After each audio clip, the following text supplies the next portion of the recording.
Well, I haven't done a hardware update in a while. I used to do these fairly frequently on the podcast, but I haven't had much to talk about in the way of hardware until now. A couple weeks ago, I posted a video complaining that tech wasn't as exciting as it used to be. I still stand by that opinion, but in that video I mentioned that I had picked up a new 4K HDR LG TV, and I ultimately returned it. Well, I didn't actually, or at least in that video I said I was going to return it. I didn't actually return it, I exchanged it, and I picked up the kind of bottom-of-the-line Sony 4K HDR television. It's the 43X800 or X800D, and I did that only because I did some measurements, and this TV was the biggest I could get to fit kind of perfectly in a new wall unit. So I figured,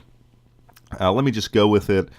I've been enjoying playing games in the game room, sort of on a bigger screen television. I took down my retro game center, so you've heard that story before. So now I have Sony's 4K HDR television, and this television is surprisingly good. In fact, least expensive 4K television, or one of the least expensive 4K HDR televisions on the market, and yet it performs surprisingly well. It has a couple of, I think, really strong points, some of which are a bit underemphasized. Number one, this TV is very good at upscaling older game content. So what I've done is I have this Panasonic, I don't know what you would even call it. It's like a DVD recorder. This is like 10, 12 years old. And it has a composite pass-through. So I can plug in all the old systems into that, run that through HDMI into the television. That looks really good. Now, perhaps there's a filter or a scaler in that machine. It's possible, but the end result is this TV displays kind of the 32-bit era game systems really, really well. Plug in the Retron 5 to the Pioneer receiver, and again, really, really crisp, beautiful, old-school gaming content. Now, of course, the purists will say, well, you have to run it through a FrameMeister and all of that. I don't buy that. If you can run it off of an Ouya or off of a Retron 5, it's fine. Or if I can plug in the old Genesis to this Panasonic thing, it looks good enough, and I don't feel the need to spend any more money. So, good upscaling of that kind of content. Anything with a component cable like the PS2 looks very good. Response times are good for gaming. And the color is gorgeous, and it's extremely bright, at least in a small room. I realize that its peak light output is probably not going to stand up to the top-of-the-line Samsungs, but for a small room and a kind of a gaming-centric application, very, very good television.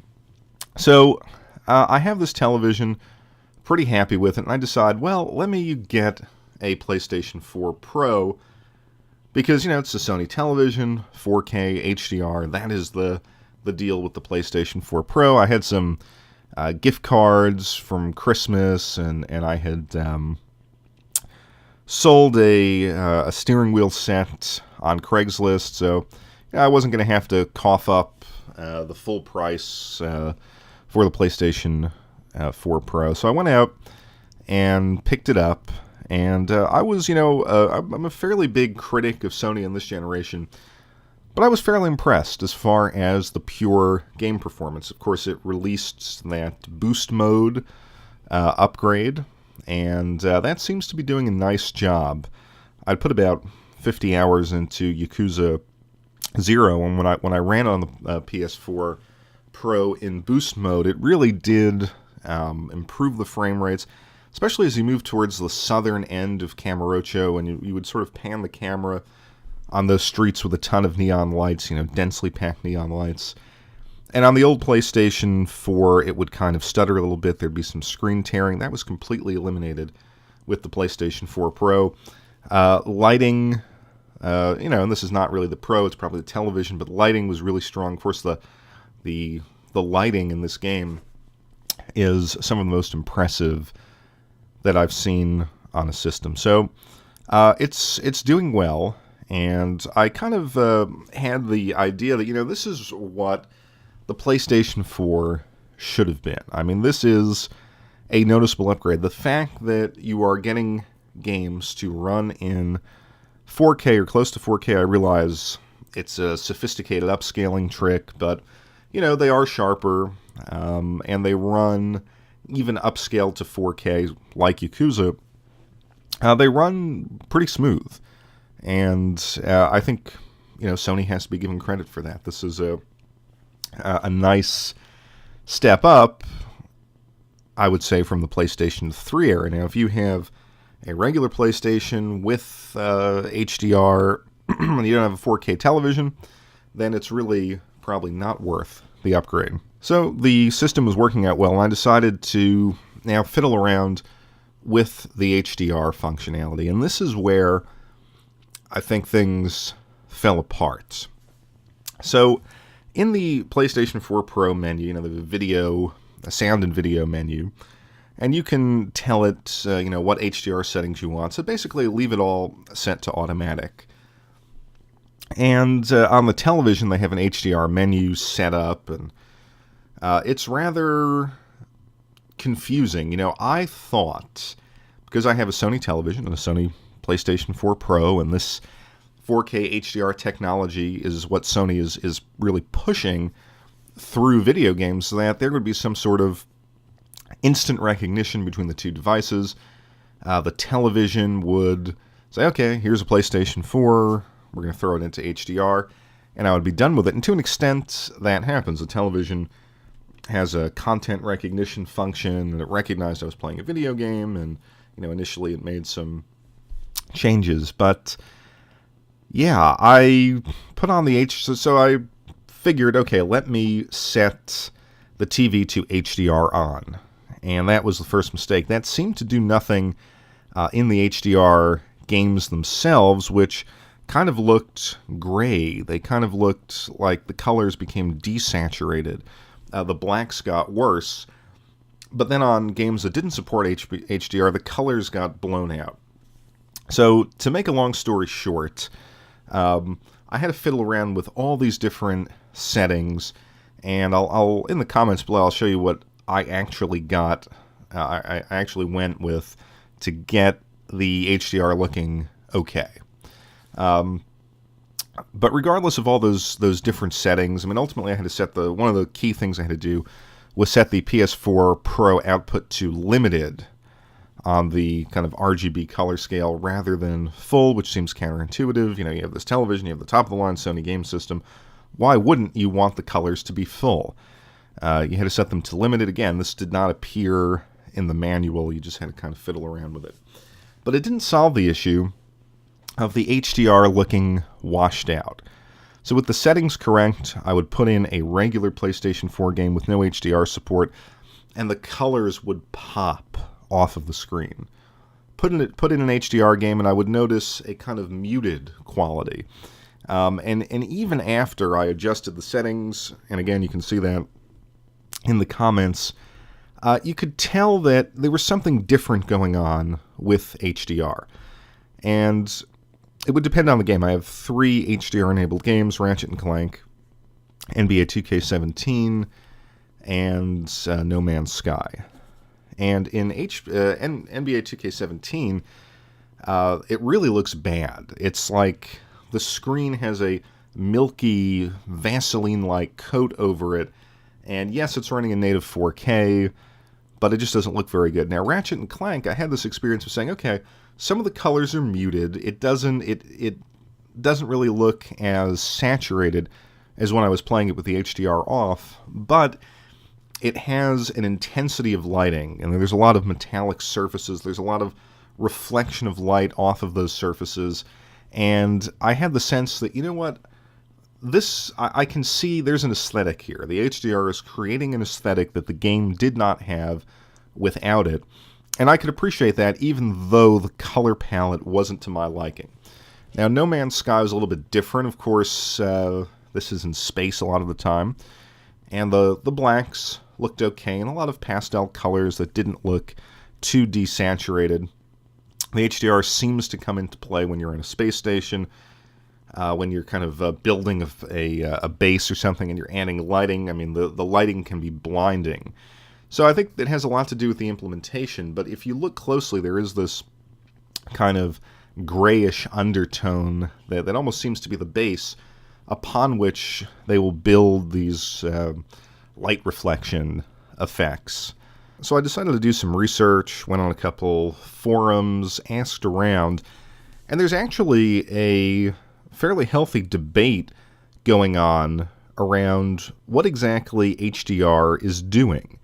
And is the HDR that is enabled on these televisions, quote-unquote, true HDR? Now, I realize, if you're going to the AVS forums or other, AV places, there are always people that'll have some sort of theory or opinion outside the mainstream on this stuff. But this idea had pretty much spread into many discussions of owners of not just the Sony televisions, but of many of these quote-unquote high-end televisions, and there tends to be two schools of thought. Number one is that what we have is real HDR, and there's not so much a conspiracy as a misconception. People who defend the appearance of HDR on these sets basically say that we have been conditioned through inaccurate color saturation in standard definition or standard dynamic range or whatever you want to call it on old televisions, that when we see these true-to-life colors and shadows and stuff like that in HDR, we think that they are washed out only because our eyes have not really adjusted to this new technology. So, I don't know if that's true. I do, to be fair, I do know that if you look at some professional TV calibrations, they always tend to look a little bit more muted than, say, the vivid modes on televisions. And I kind of like colors that pop as opposed to a color palette that kind of approximates life. On the other hand, that's the kind of argument that manufacturers would love. They'll just you have a bunch of people who will defend anything. The other school of thought, and this is the conspiratorial view, is that HDR is not really displaying properly on any television that you purchase due to a bug in the current version of Android TV. Has nothing to do with the panels themselves, but there's some error in how, I guess, Android is interpreting the HDR metadata that comes through a source like Netflix, like the PlayStation 4 Pro. Now, it's impossible for a layperson to evaluate this, only to say that from, again, the subjective impression that you have of these games is like, whoa, what the hell happened to my colors? The game clicks on, and you can see the screen go blank, then it sort of reboots into, I shouldn't say reboots, but it sort of clicks into HDR mode, and the entire television in-game and also in the PlayStation 4 menus, the colors are severely affected. Now, like I said, depending on the game, you can sort of write it off as an aesthetic choice, and I said in Ratchet & Clank, which is a shockingly good game, this, I guess, reboot of it looks wonderful. And I can say, you know what, it may not be my particular choice of color palette, but it works. But I think a lot of people will be put off by that. So there is something going on. And according to the quote-unquote online experts in a lot of these forums, we have to wait until Android 7.0 comes out, which supposedly is going to happen later in 2017, and then these sets will truly display HDR. Now, the larger point that comes out of this is, if the conspiratorial view is true or not, HDR, 4K televisions and HDR have a problem. Now, let's take it from the standpoint of Sony. They've got this brand new top-of-the-line console and a line of televisions that are being released to take advantage of the console's power. And yet, due to the difficulty in configuration and the fact that out of the box you plug these two devices into each other and you don't get HDR picture, and all of the flaws I've mentioned about HDR are worse with the way that the console and the television initially communicated, and the settings were so off that you'll have people who will say to themselves, wait, what's going on with my television? This is the top of the line. This is, what I've dropped $1,000 or $2,000 or $3,000 on to get this. That's a problem. I mean, right away, I had to check that HDR was even working. It's not the system and the television don't make it clear that HDR really has been initiated until you start fiddling around with a lot of the submenus. That's a problem. I mean, could you imagine if you bought a color television in the 60s or 70s and you clicked on it and you're like, wait, hold on, is this really color? I see some paleness. The whites are a little bit green. Is that color? Or to, buy a VCR and sort of not be sure if it's recording or not recording. The core functionality of the device is not immediately apparent, and in some cases makes the picture worse. So that's the Sony issue. Now, if there is a problem, like I said, people with top-of-the-line Samsungs were complaining about this dullness of image. Television manufacturers have to get on this. They've got to solve this problem with Android. It has to be immediately apparent that you have a visual upgrade over your previous television. And, that is not the case. I mean, even with content from Netflix that's supposedly HDR enabled, looks good on the television, but it's not eye-popping. So I think the manufacturers need to really define what HDR is. And granted, I don't go to a lot of Best Buys or stuff like that, so maybe they have demo, side-by-side comparisons. But of course, those are probably rigged somehow by making, blowing out the colors as much as possible on the HDR set and dimming everything on the SDR set. So, even that's not really a true side-by-side test.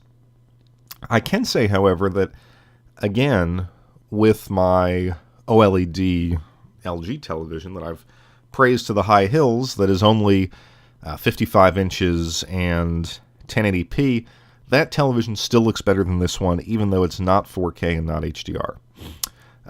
So I think the move that should be made with display technology, whether, as I've complained about PC monitors or televisions, that the resolution, it's nice, but it's not necessary. You can have a great 1440p PC monitor that's OLED that I think will kill a 4K PC monitor.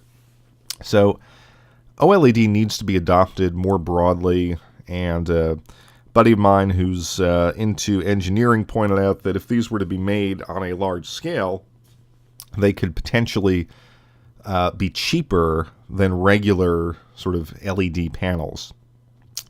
I'm not going to pretend to be able to verify the science behind that statement, but basic laws of economics, if we have more OLED sets being produced, the prices will come down a little bit and we'll have superior technology. I think while this is a very, very nice and relatively cheap television from Sony, HDR and 4K on an LED set seems to be a technical trick that keeps that technology, in business versus a superior display technology that has amazing contrast and amazing colors by virtue of the fact that blacks are pure black.